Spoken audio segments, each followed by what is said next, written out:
Am I supposed to expire as a Kenyan? It is not logic. We are being led by oligarchs and despots. This is our land. We will fight. These are live bullets that are being fired to innocent protesters.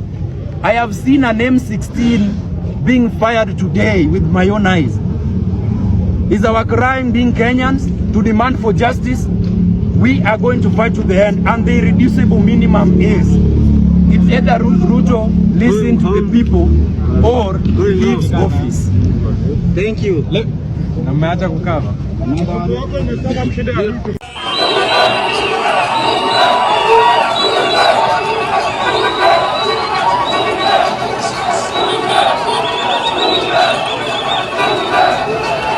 Hello guys, welcome back to the channel. Hope you're doing great. So guys, there's a massive protest happening right now in Kenya. These protests, mostly led by young people, are shaking up the whole country and getting attention across Africa. It's not the first time Kenyans have taken to the streets, but this time it feels different. Young people, mostly Gen Zs, have come out in big numbers in cities like Nairobi, Kisumu, Mombasa, and others. They are marching, chanting, and demanding change. This wave of protest marks 1 year since the 2024 finance bill protest, which turned deadly. Now, for those who are wondering what was in the 2024 finance bill that caused so much anger, let me throw a little light. So that bill introduced higher taxes on things like bread, cooking oil, sanitary pads, fuel, and even digital transactions. The government said it was to help Kenya pay off its huge national debt, but many citizens saw it as unfair and too harsh, especially when so many are struggling with high costs of living, joblessness, and growing inequality. The protest against that bill last year ended in bloodshed, with several people losing their lives. Now, fast forward to June 2025 and things are boiling again. The trigger this time is the shocking death of Albert Ojwang. Albert Ojwang was a 31-year-old teacher and political blogger. He was arrested on June 6, 2025 after he posted online criticisms about some top police officials. Just 2 days later, while in police custody, he died under suspicious circumstances. At first, the police claimed that he hurt himself by hitting his head on a wall, but an autopsy told a different story. It showed signs of physical assault, beatings, neck injuries, and bruises. Simply put, he was tortured. After that, 6 people, including 3 police officers, were arrested and charged with murder. When this news broke, it lit a fire across the country. Kenyans were furious. Protests reignited, not just for Ojwang, but for all the lives lost and voices silenced by police brutality and state violence. Unfortunately, in just 1 day of protests, at least 16 people died and over 400 people were injured, most of them from police gunfire. The police used live bullets, tear gas, as well as rubber bullets to disperse the protesters. In response to the violence, the protesters began setting fires, burning barricades, and storming government buildings. To make things worse, the government imposed a media blackout. They shut down local TV and radio stations from covering the protests, raising big concerns about freedom of speech and press in Kenya. But despite all this, something is changing. A lot of Kenyans, especially the youth, are saying we are no longer afraid. They are calling for justice, not just for Albert Ojwang, but for all the victims of police violence. They want accountability. They want to protect their country, not to destroy it. And according to them, if President Ruto cannot provide this, then he should step down. President William Ruto has called for peace, but also